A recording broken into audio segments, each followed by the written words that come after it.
Peace and love. My name is Tuyeni Akanke, the Master Educator, and you are checking me out on Musicon3.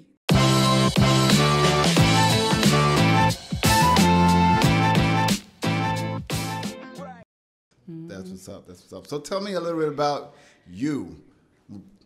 West side of Chicago. Absolutely. Right. You know, absolutely. There's only two sides of Chicago. You feel me? The west side and the south side. I'm absolutely from out west, okay? And even in undergrad, they knew me as Kendra from Chicago. So Kendra is my birth name. Don't tell nobody. But yeah.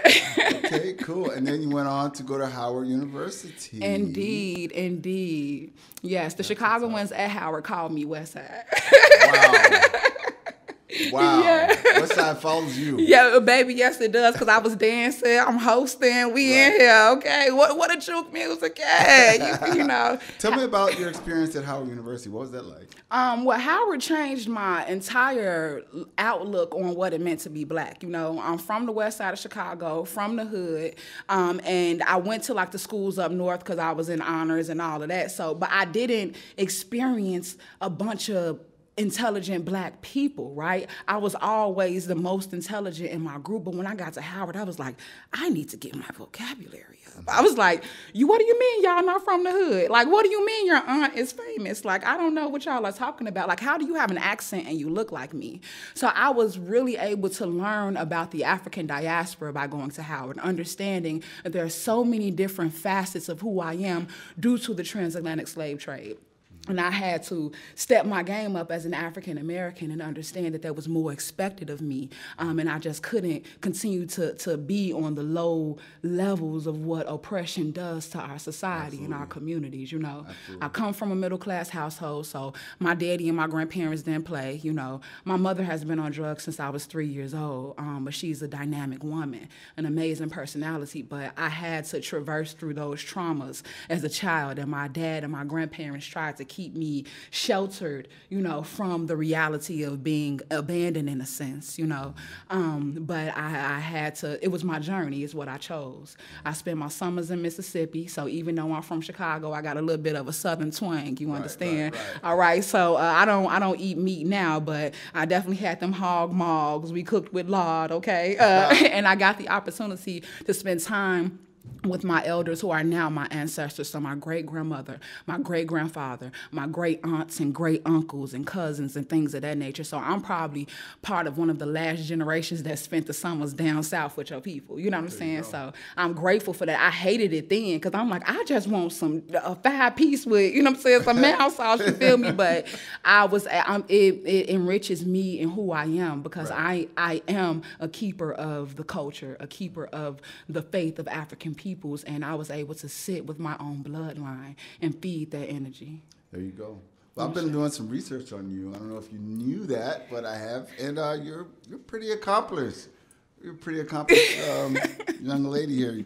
You've been to Lesley University. Ashe, yep. Dual masters. Yes. So I have the equivalent of 2 master's degrees in education, general education and then special education. And that, I tell people all the time that what you're meant to do will follow you. And as long as you're willing to stop and allow it to engulf you, you're going to be right where you need to be. So I decided I wanted to be a teacher because I did an AmeriCorps program called City Year. Oh my God. Yeah. It was 1,700 plus hours of community service. I had just graduated from Howard. I did not have a job. I made $800 a month. My rent was $855. Oh my God. Wow. Oh my God. But okay. You're still. We made it through and we had some fun nights. Okay. That Four Loco got us together. Okay. Wow. I am royal, skilled, and filled with will and truth, to say the least. Whose once broken soul could never be beat. I'm yin with yang, beauty and the beast. Wearing the right size of audacious on my feet. And healing, that's the entree I make sure I eat. And remember, it's Tuyeni Akanke when you call me. Breath blows life, healing words for eternity. Is this mic on? Can y'all hear me? Because it's with divine eyes you will see the God ooze and Adam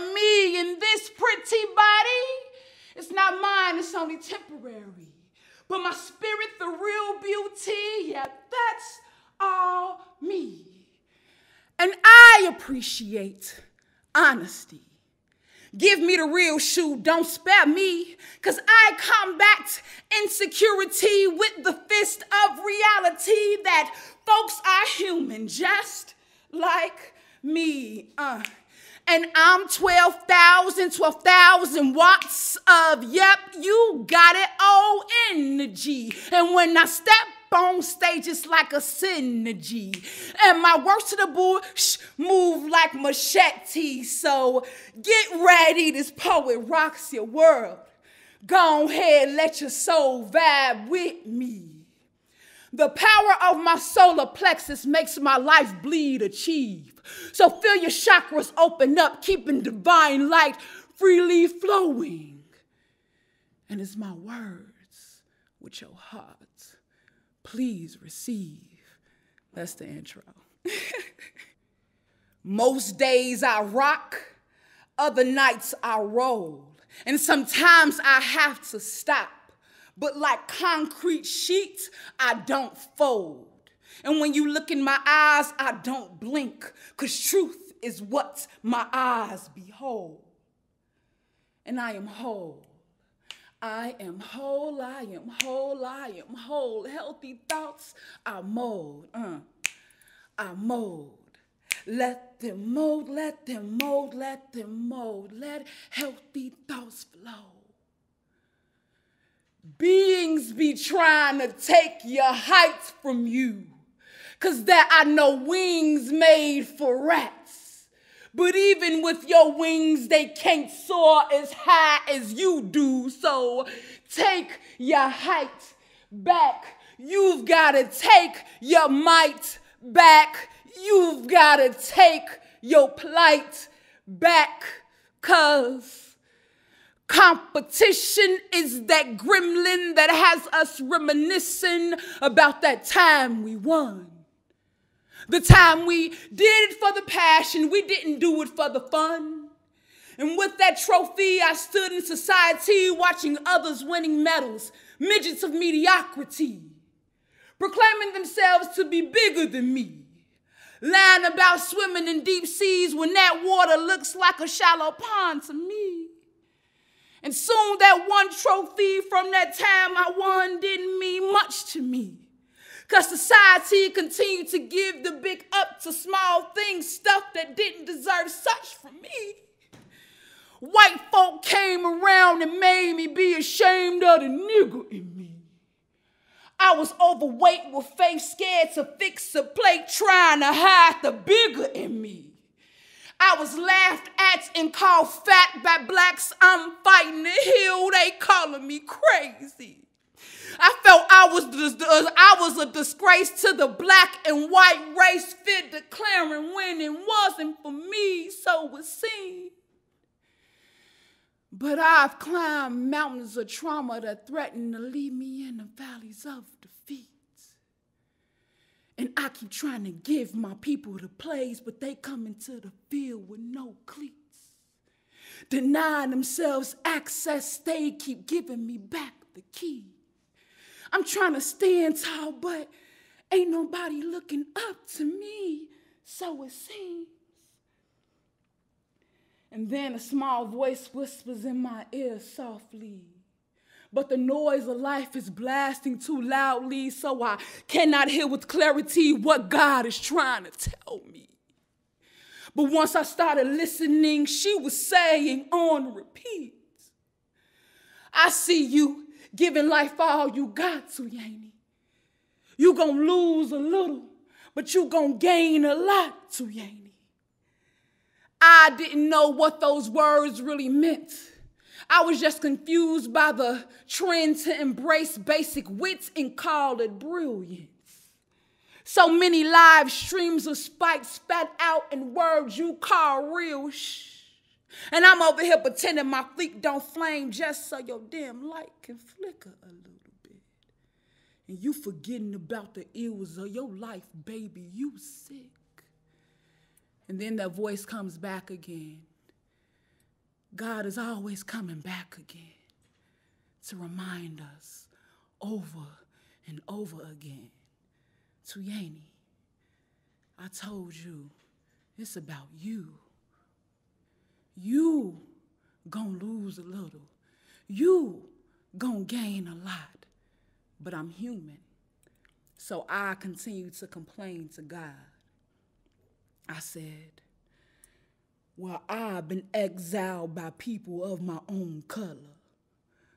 White folks smile in my face, take my opportunity and give it to the uneducated brother. Friends say they'll support me, but when I come their way, they look the other. The scars of my past become the kings of my pride lands. The symbols of me crying, hot like deserts, faith leaving like quicksand. I was caught up in the vortex, but then Mufasa grabbed my hand. African girl, those around you have jaded eyes. They don't know history and they've been told religious lies. A lot of them lack knowledge and still think they're wealthy. And a lot of them still eat pork, and just because it's baked don't mean it's healthy. Then I realized I had to quiet the noise before it was too late. I used to be 300 pounds for real. Soon I had lost 100 pounds of weight, and I gained my faith. I gained my faith. I had to realize that winning was always in the cards for me, always part of my destiny. And whenever anybody would try to deny me entry, my soul and my spirit conjure up the keys. My energy be like, open up sesame. Y'all trying to chase? I ain't got the time to compete. Y'all trying to race? I ain't got the time to flee. Y'all trying to replace? Well, ain't nobody quite like me. And they wonder how I got the sauce. It's 'cause God is the lick for me. That's my poetic melody. My poetic medley. Ashe. I know you are not the one for me, but I fear not meeting the man who truly is, so I fool myself. I make myself believe that your potential will actualize. I play naive, pretending your areas of growth are fertile, but I know you are barren. Why do I play myself? Begging a man to see me when I know his eyes are too sensitive for depth, which is why he kept his eyes closed every time we take off our clothes. I am unfamiliar to you, strange fruit, so I metamorph into Eve, forcing you to eat the apple of your ego, and then I become the bad one, the reason why we ended. I was desperate for you to see yourself. Your life lived at the shallow end of the pool, your pseudo-manhood as your weak-ass tool, but we crashed and burned because that is not my job. The container of you was not enough to hold me, but I continued to stuff myself, all of me, into your life, and it was uncomfortable for the both of us. I deserve a man who's willing to connect, one who speaks the language of passion, two characteristics you lacked. But I continue to settle for you due to the places of void within me. But you are basic. You could never feel me. And the darkness of you does not know God, so you could never see the light of my divinity. I know you are not the one for me, but I wanted you to be, so I continued to tilt my room of reality until I landed on my head. Meanwhile, you sat comfortably in the position I found you in.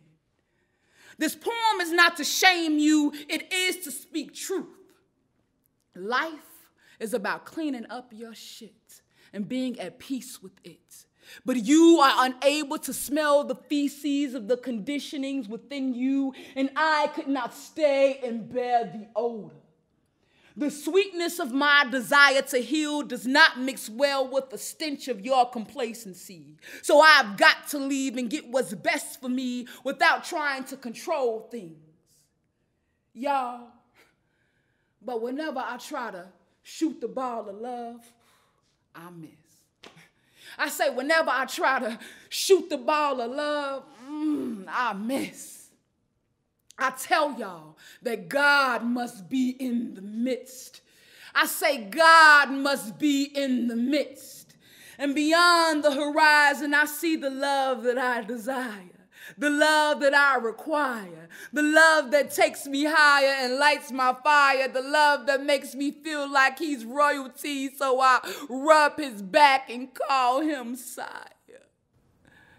That love, I owe it to her. Ashe. 3, 2, 1.